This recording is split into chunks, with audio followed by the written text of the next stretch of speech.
Soleil et le roi sans couronne. Ce matin-là, le vent soufflait d'une façon étrange, comme s'il apportait des nouvelles de terres lointaines. Soleil, avec sa cape rouge flottant derrière lui, marchait dans la ville en lisant une carte qu'il avait trouvée sous la porte de sa maison. Il n'y avait pas de nom dessus, mais dans un coin, on pouvait lire « Trouve le roi sans couronne, et tu trouveras la clé du rire perdu ». Intrigué, Soleil suivit les indications de la carte. Il traversa des rues pleines de voitures jaunes, passa devant les feux verts et salua les passants trop pressés pour lui répondre. Le dernier point de la carte le conduisit à un arrêt de bus. Mais ce n'était pas un arrêt ordinaire. Autour, il n'y avait ni immeuble ni circulation, seulement des montagnes vertes et un chemin qui disparaissait dans la forêt. Le bus arriva sans bruit.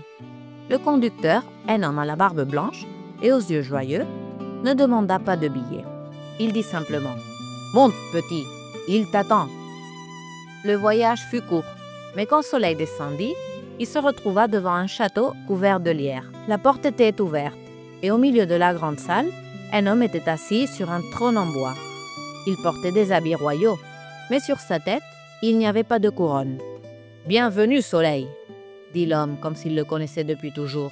« Je suis le roi, ou je l'étais, avant de perdre ma couronne. »« Et pourquoi ne pas en faire une autre ?» demanda Soleil. « Parce qu'elle n'était pas en or, ni en pierres précieuses, » répondit le roi. « Ma couronne était faite de sourires, de rires et de paroles gentilles. Les gens me l'offraient chaque jour, mais depuis quelque temps, ils ont cessé de le faire. » Soleil comprit que la mission n'était pas de retrouver un objet, mais de rendre la joie à ce royaume. Il se mit donc en route. Il visita le marché, où les vendeurs se disputaient. Il alla sur la place, où les enfants jouaient en silence. Et il parla aux anciens, qui regardaient le sol avec tristesse. Quelque chose avait volé l'envie de rire. En suivant les traces du silence, Soleil arriva à une grotte sombre. À l'intérieur, il trouva une créature grise et voûtée, qui gardait un sac rempli de petites lumières scintillantes. « Qu'est-ce que tu gardes là ?» demanda Soleil. « Ce sont les rires du village, » dit la créature. « Je les prends parce que personne ne s'en occupe. »« Ce n'est pas vrai, » répondit Soleil. « Parfois, on oublie de rire, mais on en a toujours besoin.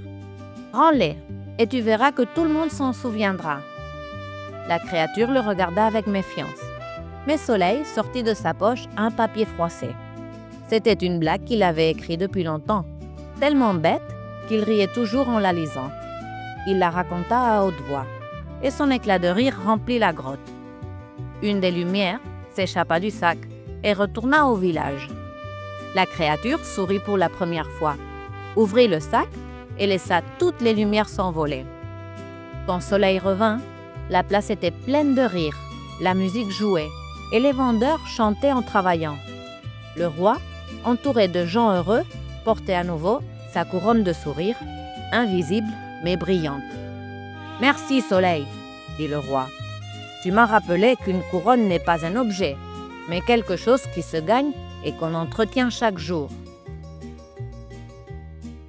Soleil sourit, remit sa cape en place et reprit la route.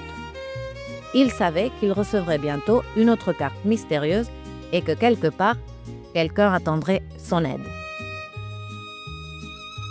Et le soleil s'est caché, la lune est arrivée et le conte est terminé.